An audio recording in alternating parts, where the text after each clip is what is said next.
Bonjour à tous et bienvenue avec l'équipe Hibou pour une nouvelle vidéo aujourd'hui dans cette série Le B.A.B.A. de la bourse. Vous nous avez été nombreux à nous poser beaucoup de questions sur le sujet que nous allons aborder aujourd'hui. Comme vous le savez sûrement, nous n'avons pas le droit de vous conseiller directement un courtier en particulier, mais nous allons tout de même aborder la question et vous expliquer à quels critères il faut faire attention lorsque vous choisissez un courtier. Avant de décider d'investir en bourse, cette question va donc être inévitable. Toutefois, le choix qui va s'offrir à vous ne va pas être évident puisqu'il est très nombreux.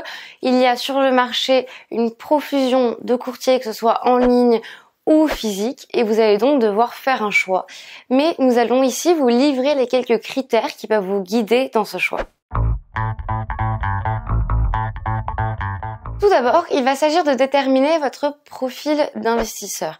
Car comme vous l'avez deviné, un investisseur qui va investir très régulièrement presque sur du trading ne va pas avoir besoin du même courtier qu'un investisseur long terme qui passera peu d'ordres dans l'année. Il y a donc ici quelques questions à vous poser. Tout d'abord, quel est le capital que je détiens pour investir?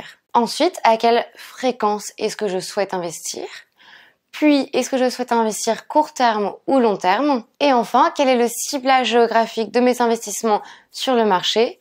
Et puis, quel est le niveau de mes connaissances en matière d'investissement boursier? Une fois que vous aurez pu vous poser ces questions, vous pourrez alors avancer tout en ayant défini quel est votre profil d'investisseur.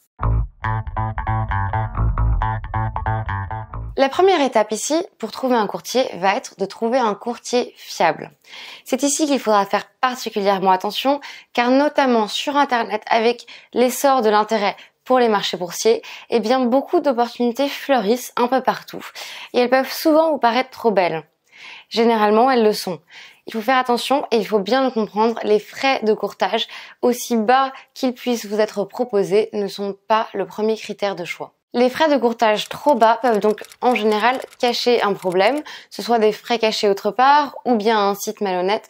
Il faut donc faire relativement attention à ça et se souvenir qu'il y a de nombreux critères pour choisir son courtier et que les frais de courtage n'est que l'un d'entre eux et non pas le premier. Il faut donc se mettre en situation. D'abord se dire qu'on va confier son épargne, ses économies à quelqu'un et donc nécessairement il faut évidemment que cette personne soit de confiance. Il y a par exemple sur internet des courtiers en ligne qui proposent des frais de courtage très bas mais en contrepartie qui proposent très peu de garanties financières.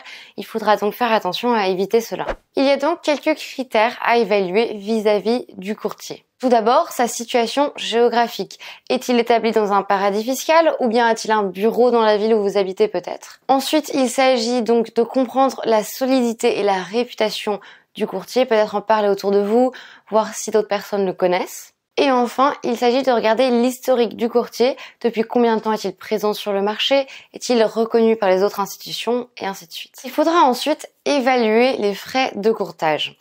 Les frais de courtage sont donc une commission que le courtier prend sur l'ordre passé. Donc, dès que l'investisseur achète un produit financier, que ce soit une action, une obligation ou autre, eh bien le courtier va prendre une commission là-dessus afin de se rémunérer. Cette commission va donc changer évidemment d'un courtier à un autre et va ensuite changer au sein du même courtier dépendant de plusieurs facteurs, comme d'abord le type d'ordre, puis le montant et enfin le type de compte, c'est-à-dire un PEA ou bien un CTO. Attention, il faut le savoir, il peut également s'agir d'un coût fixe donc ou d'un pourcentage variable, mais vous pouvez également rencontrer des courtiers qui proposent des montants à coût fixe, donc jusqu'à un certain montant, et ensuite des taux variables lorsqu'on dépasse ce montant d'ordre.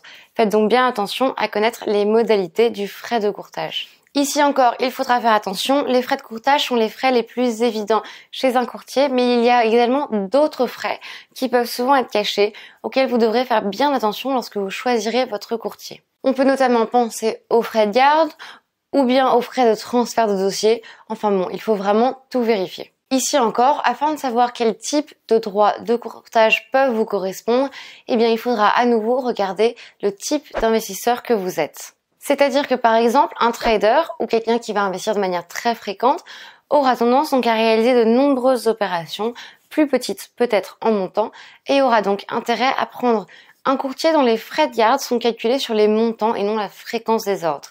En revanche, un investisseur long terme va lui peut-être passer moins d'ordres avec des montants plus élevés par année et donc aura beaucoup plus intérêt à choisir un courtier dont les frais de garde sont évalués sur le nombre d'ordres et non pas le montant des ordres. Il faut également le prendre en compte. Pour commencer, il est nécessaire chez la plupart des courtiers de déposer une somme, donc une mise de départ. Celle-ci peut être plus ou moins élevée. On pense notamment à plusieurs banques françaises qui demandent une somme de 300 €, mais elles ont chacune leur montant. Il vous faudra donc bien vérifier ça avant. Enfin, il vous faudra penser aux droits de garde. Sont-ils gratuits ou payants? Les droits de garde, eh bien, ce sont ces droits qui s'appliquent sur votre compte titre, votre PEA, pour que la banque l'héberge chez elle. C'est un peu comme si vous payiez un garde-meuble pour qu'il garde vos meubles.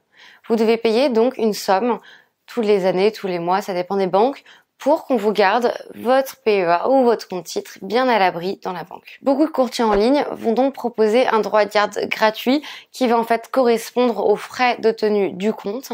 Mais attention, certains établissements français bancaires qui sont encore en physique, eh bien eux proposent encore des droits de garde.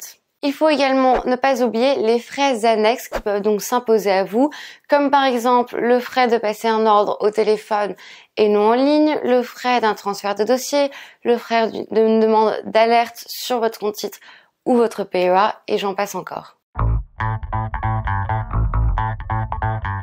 Vous l'aurez compris, le service proposé dépend donc très clairement d'un établissement à un autre. Certains investisseurs qui sont autonomes, qui ont l'habitude, qui sont expérimentés, vont souvent choisir des courtiers qui proposent moins de services, mais qui vont toutefois largement privilégier la plateforme, donc de l'intermédiaire financier, ainsi que sa réactivité à passer des ordres. Ils vont également privilégier les courtiers qui proposent beaucoup d'informations de marché tels que des graphiques, des cours, des logiciels et ce genre de choses. À l'inverse, un investisseur qui va être sur le long terme, peut-être un peu moins expérimenté, va donc vouloir être dans la protection, dans le confort, et lui va plutôt choisir un courtier avec des services très pointus, avec un vrai suivi, presque quelque chose de sur mesure. Ce type d'investisseur aura donc bien plus intérêt à se tourner vers les intermédiaires peut-être plus chers, mais qui à la longue leur offriront un service qui leur sera bien plus adapté, ainsi qu'une relation humaine avec donc quelqu'un au téléphone, ce qui est très très rare chez les courtiers en ligne. Vous nous le demandez souvent, pourquoi choisir un courtier en ligne? Eh bien finalement la réponse est assez simple, elle dépend de votre goût pour le digital ou pour l'humain. Les courtiers en ligne vont généralement avoir des logiciels, des apps qui vont être très innovants, très pointus, très technologiques et qui vont donc vous être très utiles si vous êtes connecté digital. Alors qu'à l'inverse, si vous préférez une relation humaine, un coup de téléphone, eh bien un courtier physique va vous convenir beaucoup mieux. Il faut également garder en tête qu'un courtier en ligne va généralement coûter moins cher qu'un courtier physique, tout simplement car il propose moins de services et d'accompagnement. Et enfin, donc la dernière question, eh bien combien va vous coûter un courtier en bourse? Vous l'aurez compris, le tarif va dépendre énormément selon le courtier que vous choisissez. Tous, évidemment, vont pratiquer les frais de courtage, mais les courtiers traditionnels vont généralement pratiquer des frais annexes, tels que les droits de garde et autres, par rapport aux courtiers en ligne. Il faut donc également retenir que les frais de courtage vont dépendre selon les marchés, que ce soit la bourse européenne, américaine, le Japon. Eh bien, les frais de courtage ne seront pas les mêmes, même au sein d'un même courtier. Évidemment, de la même manière, les frais de courtage vont dépendre selon les produits financiers, que vous investissiez dans des actions, des obligations, des OPCVM. Et donc, il faudra bien faire attention à ça. Résumons maintenant cette vidéo que nous avons passée ensemble.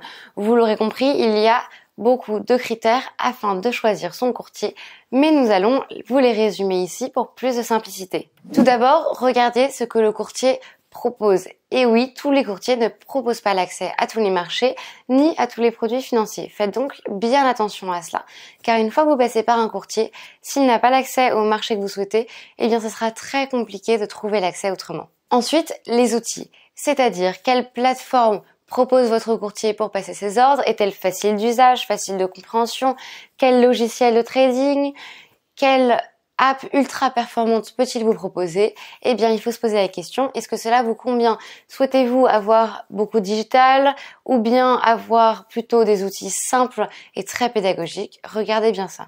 Ensuite, quel service votre courtier vous propose-t-il? Votre courtier vous propose-t-il de l'information en plus? Par exemple, peut-être des lettres d'investissement ou bien des webinars ou ce genre de choses qui peuvent vous aider dans vos investissements. Ensuite, il vous fera regarder les frais cachés, c'est-à-dire est-ce que votre courtier vous apposera des frais pour la fermeture de votre compte, pour le transfert de votre compte, pour les droits de garde, pour des alertes, pour le téléphone, pour les ordres passés en direct. Il faudra donc vous poser toutes ces questions.